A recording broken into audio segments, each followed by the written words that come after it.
T'es-tu déjà demandé pourquoi tu traverses tant de douleurs et de souffrances?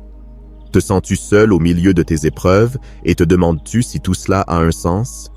Dans cette vidéo, nous allons explorer ensemble le but de ta souffrance, car même si cela ressemble à un chemin sombre et sans issue, je veux que tu saches que Dieu a un plan plus grand pour ta vie. Tout ce que tu vis n'est pas une erreur, c'est une partie d'un processus divin qui te prépare à quelque chose de beaucoup plus grand que tu ne peux imaginer. Ce n'est pas juste un autre moment de douleur, c'est une étape clé dans ta croissance spirituelle. Accompagne-moi alors que nous découvrons les 5 raisons spirituelles pour lesquelles Dieu permet ces épreuves dans ta vie. Nous allons dévoiler la signification profonde de chaque défi et comprendre comment, à travers chaque larme et chaque bataille, Dieu te transforme, te raffine et te prépare pour un but spécial. Ta souffrance n'est pas vaine. C'est le signe que tu es en train d'être façonné pour une mission divine. Permets-moi de te guider dans ce voyage et de te montrer que, même si tu ne peux pas le voir maintenant, tout cela fait partie d'un plan parfait. Cette vidéo est faite pour t'inspirer, pour que tu trouves de l'espoir au milieu de tes luttes et pour que tu te rappelles que tu n'es pas seul.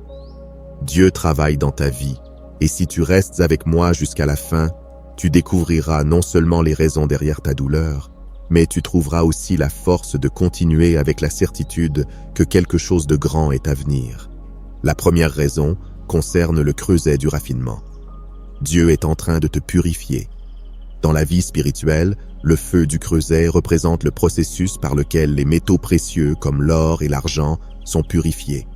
De la même manière, Dieu utilise la souffrance comme un creuset pour purifier ta foi et ton caractère. Au milieu de la douleur, Dieu élimine l'impur et forge en toi une version plus forte et plus pure de toi-même. Souviens-toi que dans la Bible, Dieu dit « Je t'ai éprouvé dans le creuset de l'affliction ». Ce processus n'est pas pour te détruire, mais pour révéler le meilleur de toi, te préparant à un but plus grand. Ce concept du creuset du raffinement est reflété tout au long de la Bible et dans la vie de nombreux personnages qui ont dû traverser des épreuves intenses avant de réaliser leur but. La vie de Job est un exemple clair de la façon dont la souffrance se transforme en un processus de purification. Job a tout perdu, sa famille, ses biens et sa santé. Malgré sa douleur, Job a gardé sa foi. Et à la fin, son histoire a non seulement été restaurée, mais sa relation avec Dieu s'est profondément enrichie. Dans Job chapitre 23, verset 10, il dit lui-même « Mais il connaît la voie que je prends. Quand il m'aura éprouvé, je sortirai comme l'or. » Cela nous montre que même si la souffrance semble interminable, Dieu travaille en nous pour nous rendre plus forts et plus purs, nous façonnant pour quelque chose de plus grand. Ce processus de raffinement se retrouve également dans la vie de Joseph. Vendu par ses frères et emmené en Égypte comme esclave, Joseph a passé des années en prison pour un crime qu'il n'avait pas commis.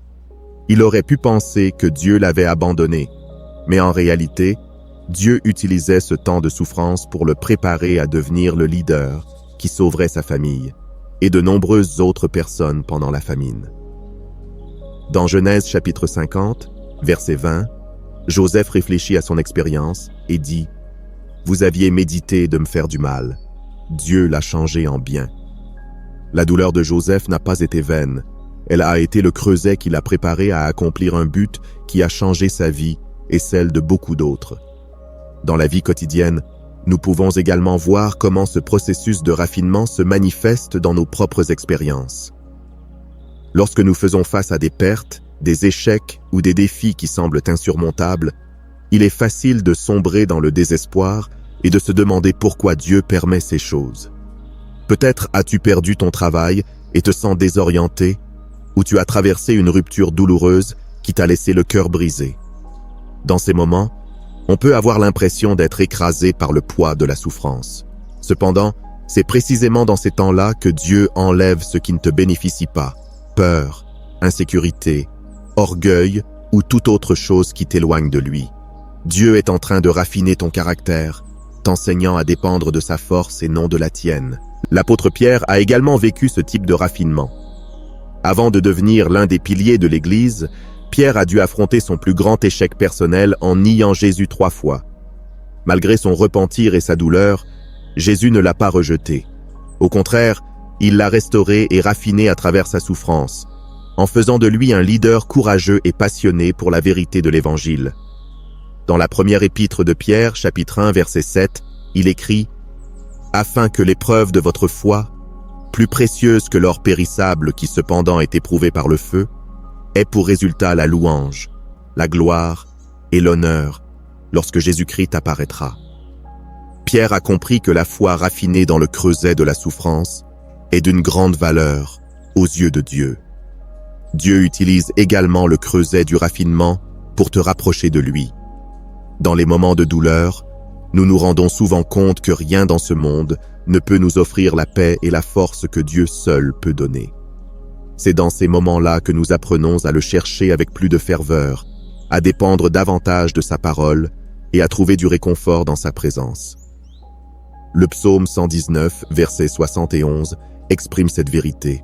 « Il m'est bon d'être humilié, afin que j'apprenne tes statuts. » À travers la souffrance, nous apprenons des leçons que nous n'aurions pas apprises autrement, et notre relation avec Dieu devient plus intime et sincère. Ce processus de raffinement n'est pas facile. Il nécessite de la patience, de la foi et une confiance inébranlable que Dieu agit en notre faveur, même quand nous ne pouvons pas le voir. Il ne permet pas que nous passions par ces épreuves pour nous détruire, mais pour nous rendre plus forts et nous rapprocher de son but. Comme le dit Romains chapitre 8, verset 28, « Nous savons que toute chose concourt au bien de ceux qui aiment Dieu. » Dieu utilise chaque douleur, chaque larme et chaque lutte pour te transformer et te préparer à quelque chose de grand. C'est pourquoi, ne te décourage pas si aujourd'hui tu te trouves au milieu du feu du creuset. Dieu est en train de te purifier, de te modeler et de révéler le meilleur de toi. Ce processus est nécessaire pour que tu puisses accomplir le but qu'il a planifié pour ta vie. Même si tu ne vois pas la fin pour l'instant, fais confiance au Dieu qui a commencé la bonne œuvre en toi et qui l'achèvera jusqu'au jour de Jésus-Christ.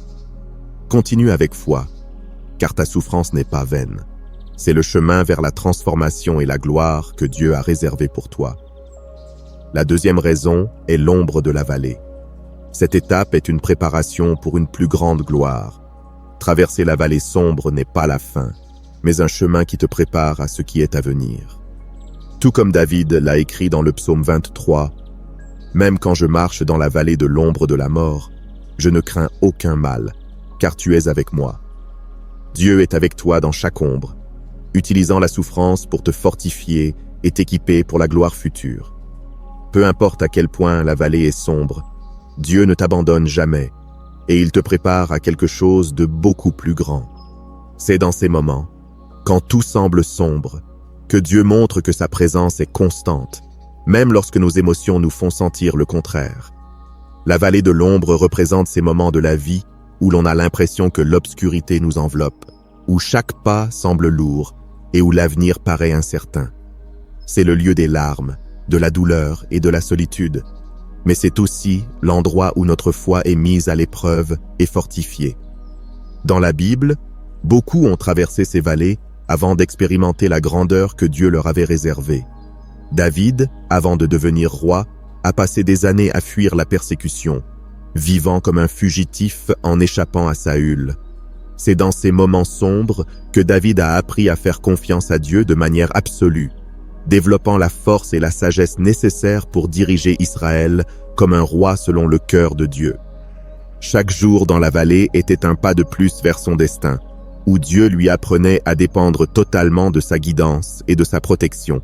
Pense aux moments les plus difficiles de ta vie, ceux où tu sens que tu traverses ta propre vallée sombre. Peut-être que tu luttes contre une maladie, une perte irréparable ou un problème financier qui semble sans solution. Il est facile de penser que tu es seul et qu'il n'y a pas d'issue. Mais c'est dans ces moments d'ombre que Dieu est le plus proche, te soutenant et murmurant à ton cœur de ne pas avoir peur, car il est avec toi. La vallée de l'ombre n'est pas un lieu de défaite, mais un lieu de préparation où Dieu fortifie ton esprit et t'équipe pour affronter l'avenir avec une foi renouvelée. Même quand tout semble sans espoir, rappelle-toi que Dieu utilise ces temps pour t'apprendre à marcher par la foi et non par la vue, à faire confiance en sa fidélité, même lorsque tu ne comprends pas le but de ce que tu vis. Un exemple clair de cela est la vie de Jésus. Avant de ressusciter et d'être exalté, Jésus a traversé sa propre vallée sombre, la croix. Il a expérimenté l'abandon, la douleur et l'humiliation. Mais tout cela faisait partie du plan de Dieu pour apporter la rédemption et la vie éternelle à l'humanité. Dans Philippiens chapitre 2, versets 8 et 9, il est rappelé « Et reconnu comme un simple homme, il s'est humilié lui-même, en devenant obéissant jusqu'à la mort, même la mort sur une croix. C'est pourquoi aussi Dieu l'a souverainement élevé. » La vallée était nécessaire pour que la gloire de la résurrection puisse se manifester. Sans ce temps de souffrance et de sacrifice, il n'y aurait pas eu de rédemption. De la même manière, les vallées que tu traverses aujourd'hui font partie du chemin vers la manifestation de l'œuvre de Dieu dans ta vie. Dans la vie quotidienne, nous affrontons tous ces vallées. Cela peut être une relation brisée qui a laissé de profondes cicatrices, la perte d'un emploi qui a déstabilisé ta vie, ou des moments de dépression et d'anxiété où il semble qu'il n'y a pas d'espoir. Cependant, dans ces vallées, Dieu travaille silencieusement. Il utilise chaque larme, chaque moment d'incertitude, pour fortifier ta foi, pour te façonner et te préparer à une gloire qui va au-delà de ce que tu peux imaginer. Comme le dit le psaume 30, verset 5, « Les pleurs peuvent durer toute la nuit, mais la joie vient au matin. » L'obscurité de la vallée ne dure pas éternellement. Elle est le prélude à un nouveau matin. Chaque aube qui se lève après la nuit de la vallée est une promesse que Dieu non seulement t'accompagne, mais te mène aussi vers quelque chose de meilleur. La vallée de l'ombre nous apprend aussi à faire confiance à Dieu de manière plus profonde. Quand nous ne voyons pas le chemin devant nous, nous apprenons à dépendre de sa guidance et à écouter sa voix dans le silence. Dieu utilise ces moments pour nous enseigner que nous ne sommes pas seuls, que même dans les vallées les plus sombres, sa lumière brille toujours. Ce temps d'épreuve n'est pas pour nous détruire, mais pour nous équiper des outils spirituels nécessaires pour affronter ce qui est à venir. Dieu te prépare pour une plus grande gloire, et chaque ombre que tu traverses est une opportunité de te rapprocher de lui et de fortifier ton esprit. Ainsi, lorsque tu te sens dans la vallée, souviens-toi que tu ne marches pas seul. Dieu est à tes côtés, te guidant et utilisant chaque expérience pour te préparer au grand dessein qu'il a pour ta vie. Aie confiance que, même si la vallée est sombre, Dieu utilise cette étape pour te transformer et te conduire vers des lieux de bénédiction et de victoire. La vallée n'est pas ta destination finale, c'est le chemin vers une gloire bien plus grande que ce que tu pourrais imaginer. Chaque pas dans cette vallée, aussi difficile soit-il, est une partie essentielle de ton voyage vers la plénitude de ce que Dieu a prévu pour toi. La troisième raison est le désert du silence. Dieu t'entraîne dans la solitude.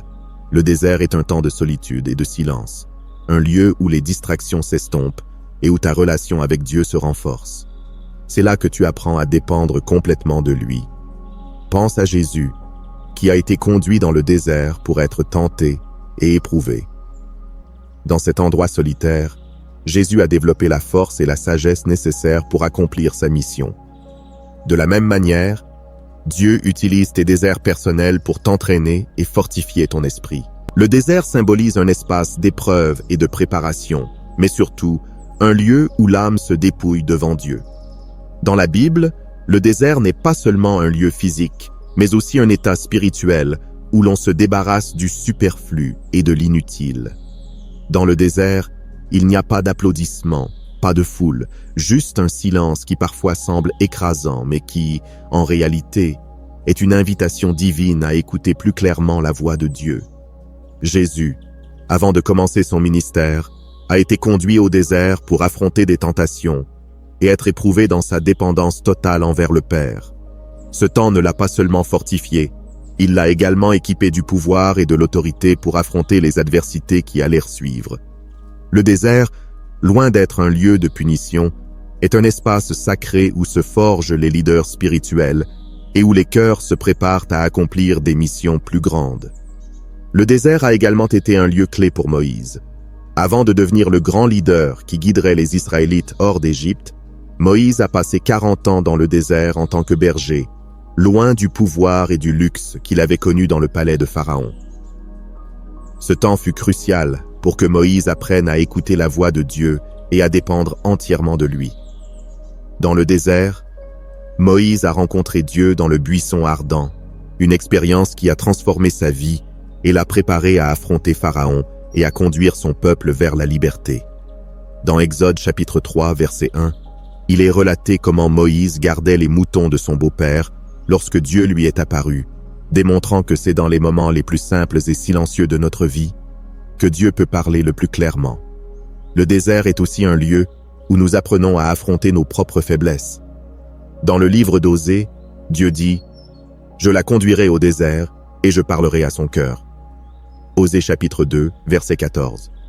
Cela montre que Dieu utilise le désert pour nous parler de manière intime, pour guérir nos blessures et pour renouveler notre foi. Dans la solitude, Dieu expose nos insécurités, nos peurs et nos doutes, mais pas pour nous condamner, plutôt pour nous guérir et nous préparer pour ce qui est à venir. C'est un processus où Dieu nous dépouille de ce dont nous n'avons pas besoin et nous remplit de sa présence et de sa paix. Dans nos vies, le désert peut prendre de nombreuses formes. Un temps d'attente interminable, la perte de quelque chose ou de quelqu'un d'important, ou le sentiment que nos prières ne sont pas exaucées. Peut-être traverses-tu une période où tu te sens seul, où il semble que tes amis et tes proches ne te comprennent pas, ou même où tu te sens déconnecté de Dieu. Ces moments peuvent être profondément douloureux, mais ce sont aussi des opportunités divines pour approfondir ta relation avec Dieu. C'est dans ces temps de silence que Dieu travaille le plus dans ta vie, façonnant ton caractère, te fortifiant spirituellement et t'apprenant à lui faire confiance d'une manière que tu n'as jamais expérimentée auparavant. Un exemple de la façon dont Dieu utilise le désert dans nos vies, c'est lorsque nous faisons face à des décisions difficiles qui nous font nous sentir perdus et sans direction. Peut-être traverses-tu une crise personnelle, un divorce, la perte d'un emploi ou un diagnostic médical inattendu. Dans ces moments, le désert ressemble à un lieu de désolation, mais c'est dans cette solitude apparente que Dieu se manifeste comme le seul soutien constant. C'est dans le désert que tu apprends à crier à Dieu de tout ton être, à dépendre totalement de sa provision et à te reposer sur sa promesse qu'il ne te laissera jamais ni ne t'abandonnera. Le prophète Élie a également expérimenté le désert lorsqu'après un grand triomphe contre les prophètes de Baal, il s'est enfui par peur et s'est réfugié dans une grotte du désert, se sentant seul et découragé. Dieu ne l'a pas abandonné dans ce moment de faiblesse. Au contraire, il s'est manifesté à lui non pas dans un grand tremblement de terre ni dans un feu impressionnant, mais dans un murmure doux et apaisant. Rois chapitre 19, verset 12. Cette rencontre démontre que, souvent, c'est dans les moments les plus silencieux et les plus solitaires de notre vie que Dieu nous parle de manière plus claire et réconfortante. Le désert t'enseigne aussi que la véritable force ne réside pas dans tes propres ressources, mais dans la dépendance totale envers Dieu. Dans le Deutéronome, chapitre 8, verset 2, il nous est rappelé comment Dieu a guidé les Israélites pendant 40 ans dans le désert pour les éprouver, pour savoir ce qu'il y avait dans leur cœur et pour leur apprendre que l'homme ne vit pas de pain seulement, mais de toute parole qui sort de la bouche de Dieu. C'est dans ces moments difficiles que Dieu t'apprend à lui faire confiance par-dessus tout, que ta foi se renforce et que ta dépendance envers lui devient le fondement de ta vie. Alors, si aujourd'hui tu te sens piégé dans un désert personnel, souviens-toi que ce temps n'est ni un accident ni une punition. C'est un entraînement divin conçu spécifiquement pour fortifier ton esprit, pour t'enseigner à écouter la voix de Dieu au milieu du silence et pour te préparer au prochain chapitre de ta vie. Le désert est un lieu de rencontre avec Dieu, un endroit où ta foi est affinée et ton caractère est modelé. C'est là que tu apprends que Dieu est ton pourvoyeur, ton réconfort et ton guide. Aie confiance qu'il est avec toi, même quand tu sembles être seul, et qu'il utilise chaque moment de solitude pour te transformer et te préparer au plan plus grand qu'il a pour ta vie. La quatrième raison est la forge du guerrier. Dieu est en train de développer une force pour l'avenir. La souffrance dans la vie du croyant est comme un processus de forge, où le marteau et l'enclume représentent les épreuves et les défis qui façonnent notre caractère et notre esprit. Tout comme un forgeron utilise la chaleur du feu et les coups de marteau pour façonner une arme puissante, Dieu utilise chaque moment de douleur et chaque épreuve pour forger un guerrier spirituel. Ce n'est pas un processus facile, mais il est nécessaire pour développer la force et la résilience dont tu auras besoin pour accomplir ta mission divine. Dans le psaume 144, verset 1, David déclare « Béni soit l'Éternel, mon rocher, qui exerce mes mains pour le combat, mes doigts pour la guerre. » Ce verset souligne que Dieu ne nous donne pas seulement la paix au milieu des difficultés, mais qu'il nous entraîne activement à affronter les luttes à venir. David, avant de devenir roi, était un jeune berger qui a dû affronter des lions et des ours alors qu'il gardait les brebis de son père. Chacune de ces confrontations l'a préparé pour sa future bataille contre Goliath et plus tard, pour diriger sa nation. Dieu a utilisé chaque coup, chaque défi, pour tremper son esprit et développer en lui le courage et la foi nécessaires pour sa mission. Ce processus de forge n'a pas seulement été vécu par David. C'est un modèle que Dieu utilise avec beaucoup de ses serviteurs. Un exemple clair est Moïse, qui a dû passer par un intense processus de forge dans le désert pendant 40 ans, avant de conduire les Israélites hors d'Égypte. Moïse n'a pas commencé sa mission comme un leader fort et sage. Son caractère a été façonné dans la solitude et la souffrance du désert. Chaque moment d'incertitude et chaque défi qu'il a affronté l'ont trempé, faisant de lui le leader que Dieu avait besoin pour guider son peuple. Lorsque Moïse se trouvait face à la mer Rouge, poursuivi par l'armée de Pharaon, il n'était plus l'homme incertain qui fuyait l'Égypte, mais un guerrier spirituel fortifié et prêt à faire confiance à Dieu et à diriger avec courage. Dans la vie de Joseph, le processus de forge a été encore plus douloureux et prolongé. Joseph a été trahi par ses frères, vendu comme esclave et emprisonné pour un crime qu'il n'avait pas commis. Pendant ces années de souffrance, Joseph aurait pu perdre la foi et l'espoir. Pourtant, Dieu utilisait chaque coup pour forger son caractère, lui enseignant l'importance de la fidélité, de la patience et de l'humilité. Joseph est sorti de ce processus non seulement comme un survivant, mais comme un leader puissant qui a sauvé l'Égypte et sa famille en temps de famine.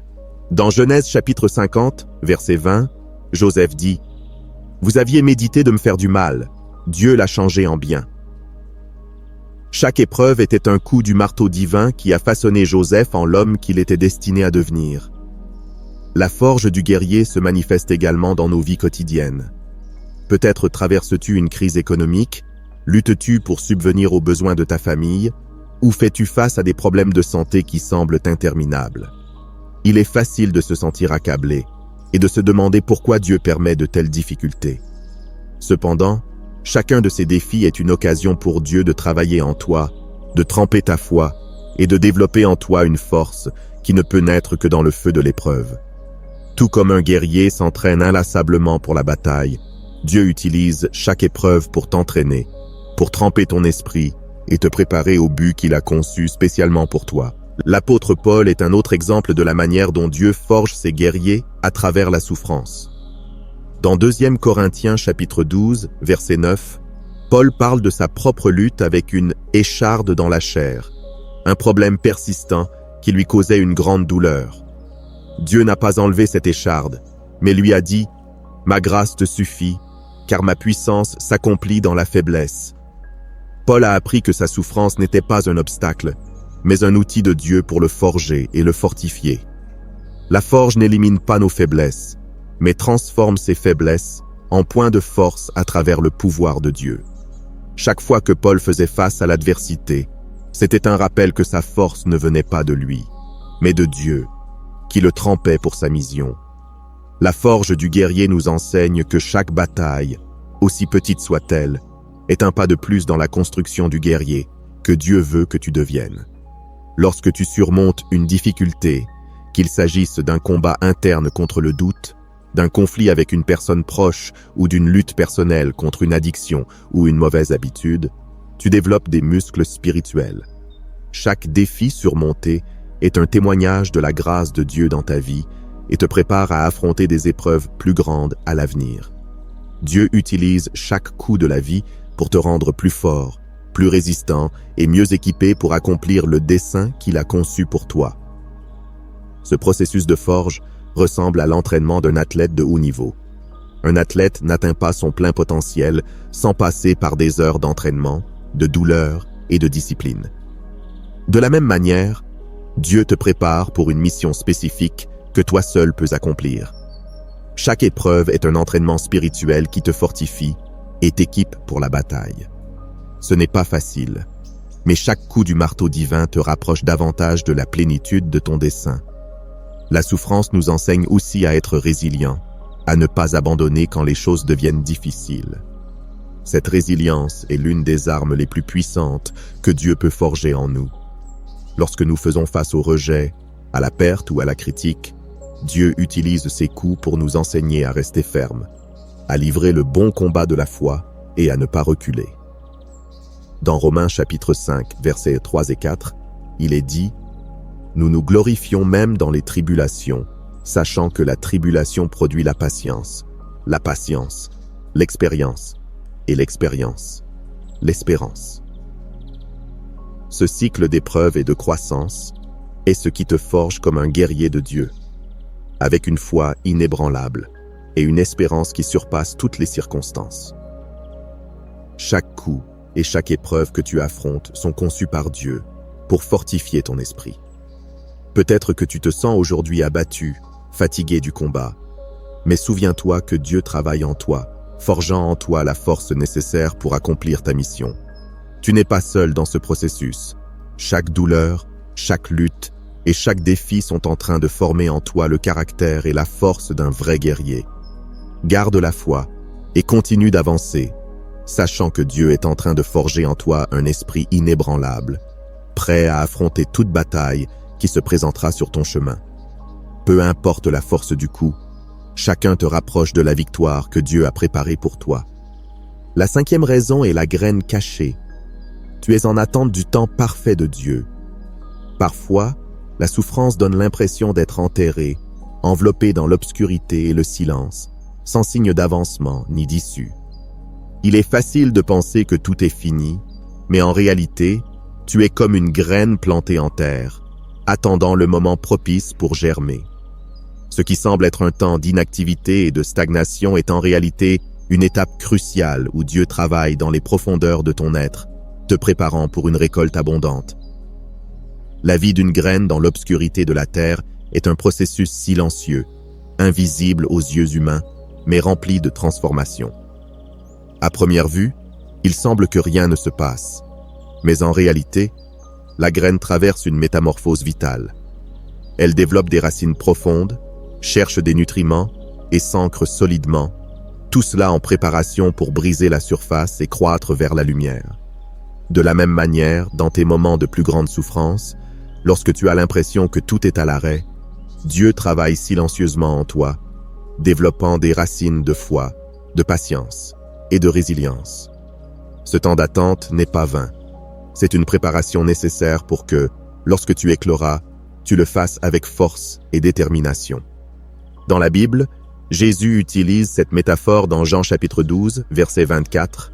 « En vérité, je vous le dis, si le grain de blé ne tombe en terre et ne meurt, il reste seul, mais s'il meurt, il porte beaucoup de fruits. » Jésus nous enseigne que la mort apparente de la graine n'est pas la fin, mais le commencement d'une nouvelle vie et d'une récolte abondante. Ce processus de mourir et renaître est essentiel dans notre vie spirituelle. Dieu permet que certaines choses en nous meurent pour faire place à ce qu'il veut accomplir de nouveau. Parfois, ces morts sont des pertes, des rêves brisés ou des échecs, mais chacun de ces moments prépare le terrain pour quelque chose de plus grand que tu ne peux encore voir. L'histoire de Joseph illustre parfaitement ce principe. D'un point de vue humain, Joseph a été enterré dans des circonstances qui semblaient irréversibles, vendu comme esclave par ses propres frères, puis emprisonné injustement en Égypte. Joseph aurait pu se sentir oublié, mais pendant ces années de ténèbres, Dieu préparait son caractère, développant en lui la sagesse, l'humilité et la force dont il aurait besoin pour diriger une nation. Dans Genèse chapitre 50, verset 20, Joseph réfléchit sur sa souffrance et dit « Vous aviez projeté de me faire du mal, Dieu l'a changé en bien. » Son temps en tant que graine cachée l'a préparé à éclore au moment parfait, sauvant sa famille et de nombreuses autres personnes pendant la famine. La graine cachée nous enseigne également la valeur de l'attente et l'importance de faire confiance au temps de Dieu. Dans un monde où tout semble aller vite et où l'on attend des résultats immédiats, il est difficile d'accepter que certaines choses nécessitent du temps pour grandir et mûrir. Dieu ne se précipite pas. Il travaille dans le temps parfait, et souvent ce temps inclut des périodes prolongées d'attente. Dans Ecclésiaste chapitre 3, verset 1, il est dit « Il y a un temps pour tout, un temps pour chaque chose sous les cieux ». Ce verset nous assure qu'il y a un but à chaque étape de notre vie, y compris les saisons d'inactivité apparente. Durant ces périodes, il est facile de tomber dans le piège de la comparaison avec les autres, en se sentant laissé pour compte, tandis que d'autres prospèrent. Mais tout comme chaque graine a son propre rythme de croissance, Dieu a un plan unique et un temps parfait pour toi. Ce qui semble être un retard ou une pause est en réalité un processus soigneusement conçu pour te préparer à l'avenir. Dieu développe en toi des compétences, du caractère et une foi qui ne peuvent émerger que dans l'obscurité de l'attente. Il cultive quelque chose de spécial qui s'épanouira quand le moment sera venu. Le roi David est un autre exemple de graine cachée qui a attendu patiemment le temps parfait de Dieu. Après avoir été oint par Samuel comme futur roi d'Israël, David n'a pas pris le trône immédiatement. Au lieu de cela, il a passé des années à fuir Saül, vivant dans des grottes et affrontant d'innombrables défis. Il semblait que la promesse de Dieu était enterrée et oubliée. Pourtant, ces années ont été essentielles pour que David développe ses compétences en leadership, sa dépendance envers Dieu et l'humilité nécessaire pour être roi. Son temps dans l'obscurité n'a pas été gaspillé. Ce fut le lieu où son caractère s'est forgé et où son cœur s'est préparé pour la grande responsabilité qui l'attendait. La vie quotidienne nous offre également de nombreux exemples de cette étape de la graine cachée. Peut-être travailles-tu sur un projet ou un rêve qui semble ne pas avancer, ou peut-être te sens-tu coincé dans un travail ou une situation qui ne reflète pas tes véritables talents et compétences. Tu attends peut-être une opportunité qui ne semble jamais venir, ou luttes avec des problèmes personnels qui te donnent l'impression d'être bloqué. Dans ces moments, souviens-toi que Dieu n'a pas fini avec toi. Il travaille dans ta vie, même lorsque tu ne peux pas le voir. Chaque jour que tu passes dans l'obscurité est une préparation pour le moment où tu écloras et porteras du fruit. La graine cachée nous enseigne également que Dieu travaille en silence. Parfois, nous cherchons des signes visibles de la présence de Dieu, mais en réalité, il fait son meilleur travail dans les moments les plus silencieux et cachés de notre vie. Tout comme un agriculteur sait que la graine doit rester enterrée pour pouvoir pousser, Dieu comprend que ce temps de dissimulation est nécessaire à ton développement. Dans le psaume 37, verset 7, il nous est dit « Garde le silence devant l'Éternel et espère en lui ». C'est un rappel que le silence n'est pas une absence, mais une partie intégrante du plan de Dieu pour ta vie. Donc, si aujourd'hui tu te sens comme une graine cachée, enterrée dans l'obscurité sans issue apparente, aie confiance que Dieu fait un travail profond en toi. Il te prépare, développant en toi la force et le caractère dont tu auras besoin pour l'avenir. Tu n'es pas enterré, tu es planté. Et au moment parfait de Dieu, tu émergeras avec une force et un but renouvelés, prêt à fleurir et à porter beaucoup de fruits. Garde la foi et l'espérance, car ton temps de récolte est plus proche que tu ne l'imagines. Dieu n'a pas oublié sa promesse. Il est avec toi, te guidant à chaque étape de ce processus sacré et te préparant pour la gloire qui est à venir. Tout au long de cette vidéo, nous avons approfondi les raisons spirituelles pour lesquelles nous traversons des moments de souffrance et comment chacun de ces processus fait partie du plan de Dieu pour nos vies. Parfois, les épreuves semblent interminables et la douleur nous fait sentir perdus, mais Dieu ne nous laisse jamais seuls. Il utilise chaque expérience, aussi difficile soit-elle, pour nous façonner, nous fortifier et nous préparer à quelque chose de bien plus grand que ce que nous pouvons imaginer. À travers le creuset du raffinement, l'ombre de la vallée, le désert du silence, la forge du guerrier et la graine cachée, Dieu fait une œuvre profonde en nous. Imagine ces moments où tu t'es senti le plus vulnérable. comme si tu étais au milieu d'une obscurité impénétrable. Peut-être t'es-tu déjà demandé « Pourquoi moi? Pourquoi maintenant ?» Cependant, Dieu travaille silencieusement au milieu de chaque larme et de chaque soupir de désespoir. Comme une graine qui doit être enterrée dans l'obscurité avant de fleurir, Dieu nous prépare dans ces moments de souffrance, en affinant notre caractère et en fortifiant notre foi. Tout comme David a affronté l'ombre de la vallée et Jésus a porté la croix, chacun de nous traverse son propre chemin d'épreuve, non comme une fin, mais comme une préparation pour une gloire future. Ce processus est clairement reflété dans la vie de Joseph, qui est passé de la trahison de ses frères et de l'emprisonnement injuste à devenir le second au pouvoir en Égypte. Sa souffrance n'était pas un accident, mais une préparation pour la mission que Dieu avait pour lui. Chaque coup et chaque épreuve était comme le marteau qui forge le guerrier, préparant Joseph non seulement à endurer, mais aussi à diriger et à sauver beaucoup de gens. De la même manière, Dieu utilise nos épreuves pour nous équiper, développant en nous une force et une résilience qui ne peuvent naître que dans le feu de l'adversité. Tout au long de l'histoire, nous voyons aussi des exemples de la manière dont ce processus de souffrance et de forge se manifeste en dehors du domaine religieux. Un exemple marquant est la vie de Nelson Mandela, qui a passé 27 ans en prison avant de devenir président de l'Afrique du Sud et de mener la lutte contre l'apartheid. Durant ces années en prison, Mandela a affronté l'isolement, la souffrance et des moments de profonde obscurité. Cependant, ce temps n'a pas été vain. Ce fut une étape où son caractère s'est formé, sa détermination s'est renforcée et son leadership s'est forgé. Comme une graine qui reste cachée dans la terre, Mandela est sorti de sa vallée, non seulement comme un survivant, mais comme un leader transformateur qui a changé le cours de sa nation. Sa souffrance l'a préparé pour la mission de réconciliation et d'unité qui l'attendait. Dans nos vies quotidiennes, il est possible que nous nous trouvions dans nos propres vallées, déserts et creusets, face à des défis qui semblent insurmontables. Pourtant, chaque expérience nous rapproche un peu plus de l'œuvre que Dieu réalise en nous. Comme le dit la Bible, les pleurs peuvent durer toute la nuit, mais la joie vient le matin.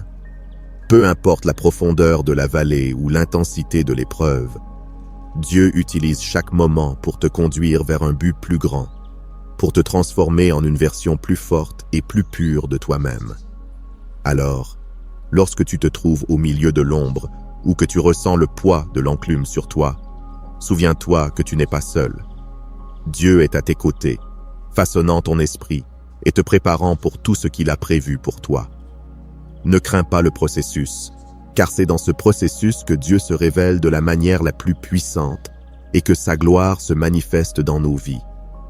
Aie confiance que chaque défi est une opportunité de te rapprocher de lui et que dans son temps parfait, tu écloras et porteras le fruit abondant pour lequel tu as été créé. La souffrance n'est pas la fin, mais une préparation pour une vie pleine de buts et de victoires. Dieu t'entraîne, te forge et te fortifie pour une gloire que tu ne peux même pas encore imaginer. Et chaque moment de douleur est une graine plantée qui, en son temps, donnera un fruit merveilleux. Tout comme les grands leaders bibliques et historiques ont traversé leur propre vallée, toi aussi, tu es en train d'être préparé pour quelque chose de plus grand. Garde la foi, continue d'avancer et aie confiance que Dieu est en train d'écrire une histoire de rédemption et de victoire dans ta vie. Prions tous ensemble. Dieu bien-aimé, aujourd'hui je viens devant toi avec un cœur rempli de gratitude pour chaque étape de ma vie, y compris pour ces moments de douleur et d'ombre. Merci, parce que je sais que tu ne me laisses pas seul dans mes vallées, mais que tu marches à mes côtés, fortifiant mon esprit et me guidant vers un but plus grand. Je te remercie, Seigneur, pour chaque épreuve que tu utilises comme un creuset qui purifie ma foi, chaque désert comme un temps de rencontre avec toi, et chaque défi comme un marteau qui forge en moi un guerrier prêt à combattre pour ta gloire. Père, même si parfois je ne comprends pas la raison de ma souffrance, je crois que tout a un but dans tes mains. Je te remercie parce qu'en plein silence et solitude, tu travailles en moi, préparant mon cœur à éclore au moment parfait que toi seul connais. Aide-moi à affronter chaque défi avec courage, avec la certitude que chaque coup et chaque épreuve façonne mon caractère et renforce ma foi. Seigneur, Aujourd'hui, je renouvelle mon engagement à aller de l'avant, à ne pas abandonner, à avoir confiance que tu as le contrôle de ma vie, que chaque larme, chaque pas dans l'obscurité et chaque bataille soit une occasion de me rapprocher de toi, de mieux te connaître et de voir ta main puissante œuvrer en moi.